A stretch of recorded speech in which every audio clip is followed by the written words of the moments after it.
Surrender is a predisposition. It's not giving up. It's giving space. You don't need all the answers to keep moving. You just need to trust the process. The wisdom of faith in uncertainty. Uh, Most of our lives, we live in a realm of no evidence or evidence that's contrary to where we want to be. We often want immediate resolution, the resolution, which means the solution is within the problem. It's just a lapse of time before we see the solution in the problem. This is why it's called resolution, resolution. And we often want that immediate clarity, control, and results, but life rarely delivers them on demand. The real strength lies in choosing faith over your reaction to fear. The need to be right, the need to be offended, the need to be separate, inferior, superior, anxious, frustrated, angry, guilty, resentful, worried, especially when there's no evidence or the evidence is contrary to where you want to be or better. And certainly the outcome is uncertain and unclear. I work with so many young entrepreneurs, uh, and they lose a key investor and they panic, only to later discover that the delay, the lapse of time between the problem and the solution, led to a more aligned partner and a greater long term success. We need to trust the process. You do not realize at the moment what I am doing, but later you will understand. Trusting the process is trusting a performance. It is a trust is itself a performance tool, not just a spiritual idea. Faith is a performance tool as well, not just a spiritual deal. Reflection on the past setbacks, failures, mistakes, challenges, voids, shortages, obstacles, defining moments, historical relevances, and even our successes, the meaning as we reflect on those past incidences makes uh, today uh, the ability to trust the process as things don't make sense at the time, but the revelation, the revelation of that lesson is utilized in hindsight only if we align the meaning of that past with where we think we want to be in the future. It is helpful as we trust the process to identify one current situation when we feel where you're being called to trust. We are called to faith. We are called to trust the process. And as we know, things happen very slowly with no evidence and evidence that's contrary to where we want to be. And then all of a sudden, if and only if we trust the process. The power of trusting the process is that when we don't understand the why behind our struggles, as we are daily tempted to give up, trusting the process keeps us in the game long enough to have resolution that creates the breakthroughs to arrive where we want to be or better. So many startup founders that I work with endure so many failed attempts, pitches, sales, uh, all types of different cold calling. But before landing their dream prospect, each and every no shaped the clarity of the eventual yes. That's where I came up with the 25 no rule, which is a shift in my perspective of no. And the idea of the 24 no rule is that as I am prospecting, every no I get, I'm closer to a yes. I know that on average, with the bigger things, the more important things, the prioritized things that are aligned with my personal experiential giving and receiving prospect or pursuit, the bigger the things on average, take 25 no's before I get to a yes. Therefore, when most people are discouraged and want to quit, I'm more fired up, excited, and certain that it's going to happen. And so I want everyone, and if you'd like that guide or exercise for the 25 no rule, uh, I will be happy to send that to you, as well as this training, Trusting the Process, the Truth and Freedom is Trusting the Process. And so just email me if you like that guide for the 25 no rule. I promise it will change your life. Uh, but as we look to see in uncertainty, uh, trusting the process will keep us there and give us a new relationship to know.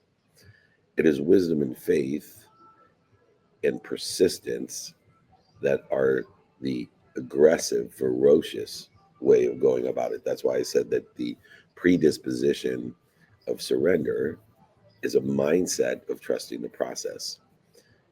Surrendering doesn't mean sitting at home high on your mom's couch, sits broke and dreaming about what you want without any activity. You aren't passive when you are trusting the process. You are more active, more ferocious, more persistent.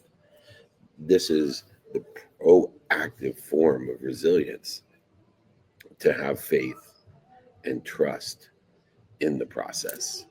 Even though we get no's, even though there's no evidence, or even if there's no indication that we're going to get to where we are going to get, or better. And that's why it's or better, because we don't know what we don't know. And so when we have experiences of evidence contrary, we know that something better is coming. We just don't understand or know it yet. We need a resolution and a revelation.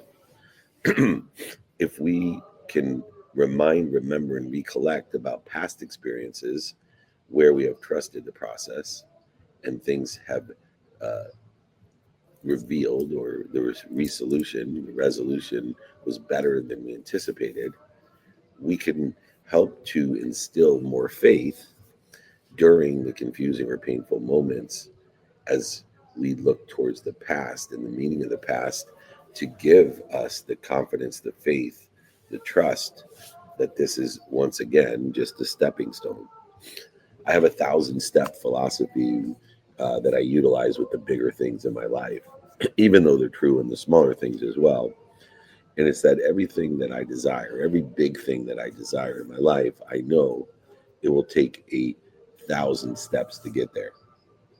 I remind myself by looking at the stories from my past and shifting the meaning of my past into the 1,000 steps, that it takes 90% of the effort, 90% of the money, time, value, and emotion, 90% of everything I got, just to get me to 250 steps. And that's because each of those steps are different. Some are bigger, some are smaller, some are slippery, some are dirty, some are broken, some have corrupted, whatever it is. But it will take me for the bigger things that I desire. Those are the only ones worth my time to focus in on. It will take me 1,000 steps to get there. Sometimes I have to take 2 steps back to get to 5 steps forward. But in the philosophy of the 1,000 steps with the bigger things that I desire, I realize that this is an exponential climb. And so, although it takes 90% of the time, emotion, value, and energy, effort to get me to 250 steps, and at that point, there isn't going to be much evidence that I'm going to get to the other 750 steps, because it took me 90% of everything I had just to get to 250 of them.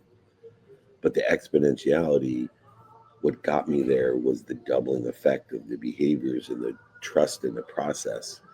And as I continue to trust the process, even though it took me 90% of everything I got to get to 250 steps, as I'm learning through gratitude, forgiveness, and accountability, I know that it's just a matter of another 5%. So now 95% of the effort gets me to 500 steps. And then it is that final 5% of the effort, when I'm at 100% of my effort, time, emotion, value, and money, that it doubles again and gets me all the way there. You can imagine how much we have to trust the process if that's how we get to where we want to be or better. If there is 1,000 steps and we know that 90% of the effort, time, emotion, and value, everything we have, that it will take us to get to 1,000 steps. Practice identifying the lessons of your past. Give meaning to those lessons when you are experiencing discomfort in your presence and you doubt or lack or don't trust the process. You can utilize the past and the meaning of the past to get you to where you want to be or better. Embrace the uncertainty with faith. Uncertainty is where growth will happen, and uncertainty is in the circumstances of every day beyond the guarantee that we have of 24 hours. We can rely on the fact that unless it's the last day of our life, we have 24 hours each and every day to get to where we want to be or better. But it is the uncertainty that we experience the growth. Only when we stop resisting the uncertainty. So many leaders that I work with launch products, solutions, services, and brands, as you were talking about today, without any perfection or clarity in the market, but with an application of why, with a purpose and thoughts about purpose and adaptability. They see traction from the unexpected, from the uncertain, and they experience the growth, the acceleration, the aggregation, and the compounding effect of the 1,000 steps. Remember, when we embrace uncertainty with faith, faith isn't sitting still.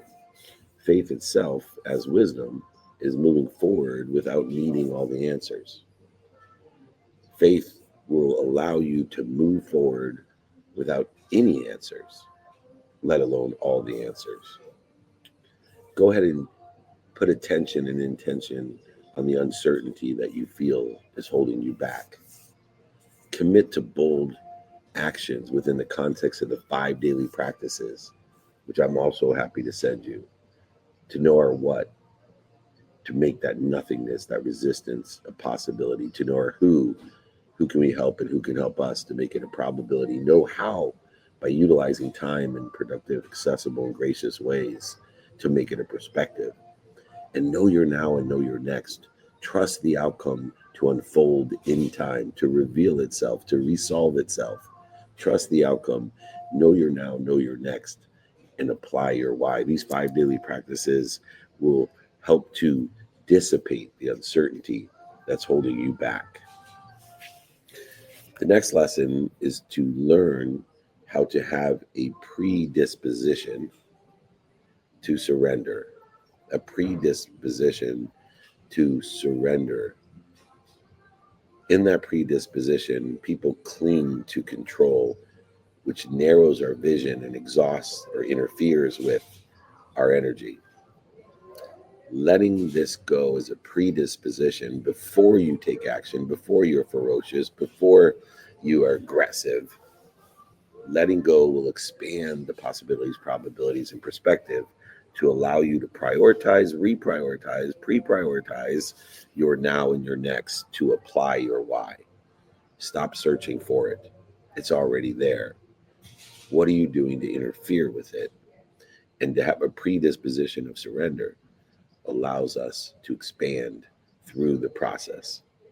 So many executives that I work with, they micromanage every detail, creating interference between them and their team, their customers, their vendors, and their success.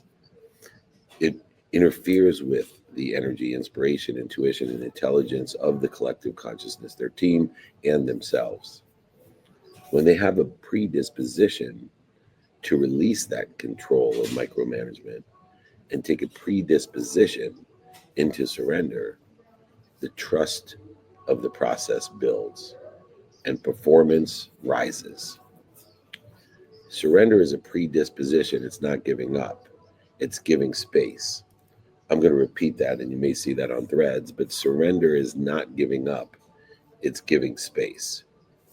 And if we can identify areas where we are micromanaging, over controlling, overthinking, over logicking, over analyzing, where we're interfering with our potential, our growth, and block it. We need to shift our mindset from what can I control to what can I let go and still move forward with intention of doing, saying, thinking, feeling, and believing. This is how we trust the process. The next lesson is applying it to the areas of our business, our leadership, and our life. The principles of trust and faith and patience and long term vision, the process and the principles involved in trusting the process apply to every area of your life, from the boardrooms to your personal relationships. So many businesses face delays in every quarter. Rather than abandoning your strategies, founders need to have and lean into the long term process, which yields breakthroughs that they never dreamed of. We need to trust the process to allow the lessons to reveal themselves, the solutions to become resolutions, and allow ourselves to lean into our long term vision of where we think we want to be or better, especially with the acceleration that technology has put on our businesses. We know that we don't know what we don't know.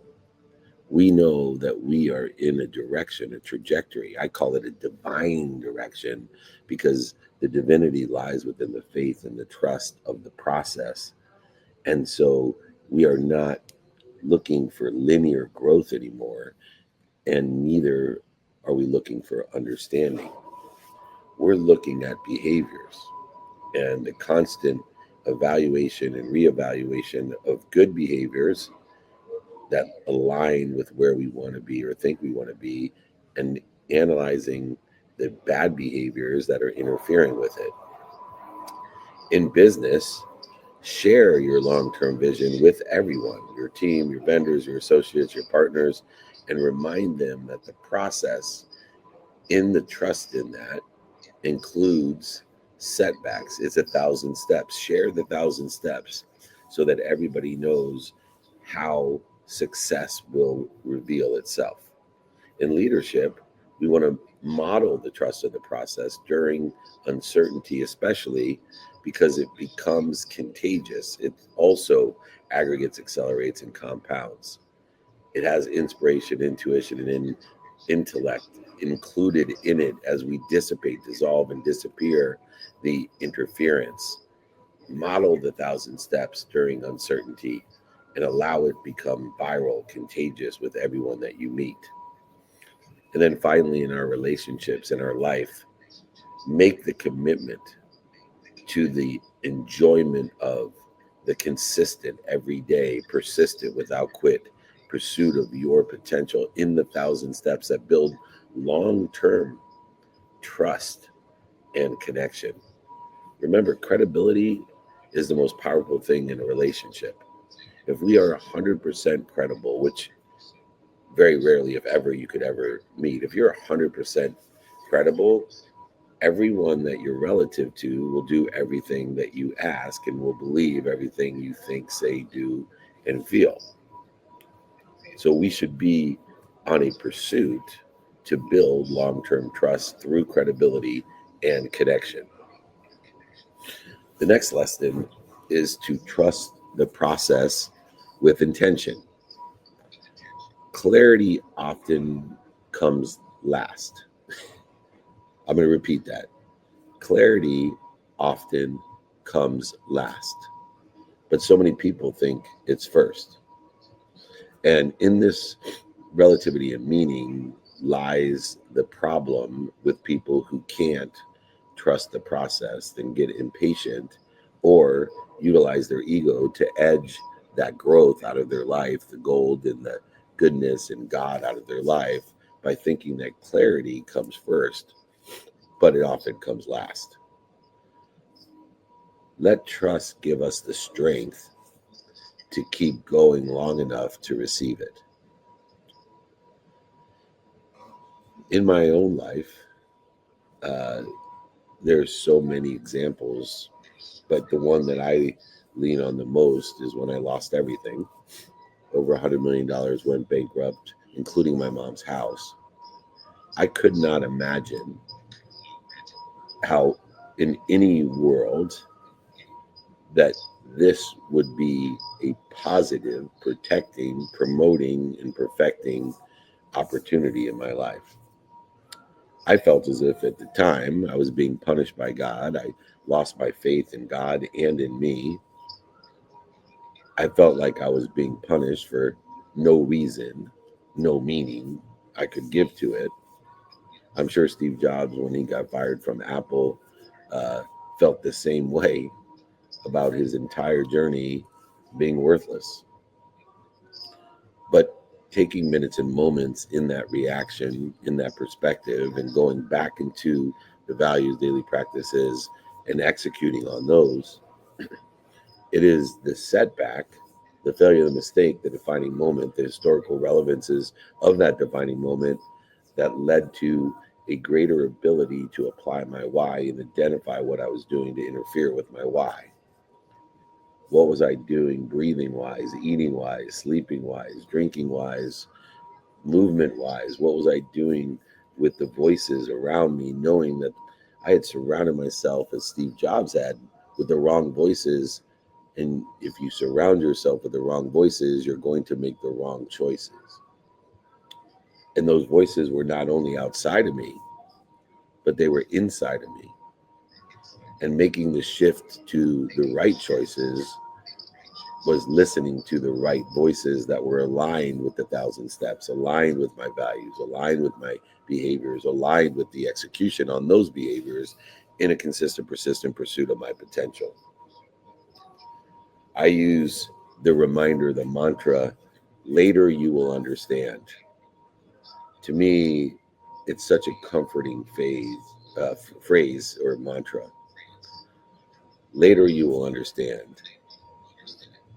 Revelation and resolution are never comes first, and clarity doesn't come first. It comes later. Trust the process. It's a framework of courage, of a courageous life, of an application of why.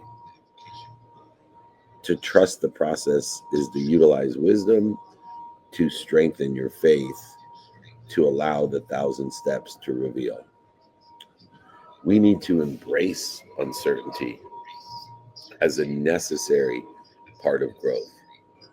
We need to learn to love the uncertainty and stay consistent in the behaviors aligned with where we want to be or better, and not quit, utilizing the persistency that is integrated into trusting the process in order to pursue our potential, even though there's no evidence that we're going to be where we want to be or better. We need to not only embrace uncertainty, but we have to choose faith in the absence of clarity, in the absence of certainty. We have to have the 1,000 steps in the bigger things in our lives to move forward today with your future self. And your future self will thank you. My favorite quote is, be kind to your future self and do good deeds. Just in the respect of good deeds is a trust of the process. When we see not only who we can help get to where they want to be or better, but find those that can help us get to where we want to be or better, and ask for help. Trusting the process is not blind faith. It's about an intelligent surrender, a predisposition of surrender, of intuition, intelligence, inspiration. It is not blind faith. There is more ferocious intention of doing, saying, thinking, feeling, and believing about the thoughts about our purpose that allows us to create what we desire or better in our lives. Trusting the process is about choosing purpose over panic, progress over perfection, Every obstacle today, every delay today, every detour today is an indication it might be a part of something bigger being built with you, not against you. What seems unclear today often becomes the defining clarity of tomorrow. Whether you're leaving a team through a growth period, uncertainty, challenges, or just navigating the messiness of life, remember this: your responsibility is action, not outcome. Behaviors, not outcome. Persistence, not outcome. Remember the freedom that we've been provided.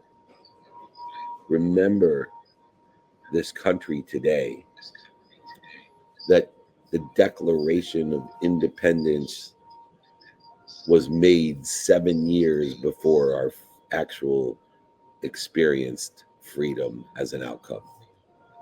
There may be some opposing forces that you're fighting today. No evidence, or the evidence may be contrary to where you want to be. Things that you want freedom from: addiction, anxiety, scarcity, lack, reactions to fear. No matter what the battle or evidence you're facing, remember the 1,000 steps. Let this be the day that you declare your freedom and trust the process. Declare freedom today. Trust in the process. It will give you the power to show up every day in your best self, knowing that understanding will meet you on the other side. Trust the process. Wisdom of faith in uncertainty. The power of trusting the process, the 1,000 steps, embracing uncertainty with faith, learning the predisposition of surrender, applying your why to business, leadership, and life by trusting the process with what you do, say, think, feel, and believe with that intention. And you will make a lot of money, help a lot of people, and have a lot of fun. This has been the Trust in the Process training. Anybody that wants anything, email me, david@dmeltzer.com. Nick of Wam, it is time to go celebrate the 4th of July. Let freedom reign in your life, of freedom from addiction, freedom from interference, freedom from anything that you want to dissipate, dissolve, and disappear. Let freedom reign. God bless you. God bless America. God bless our team. Thank you, everyone.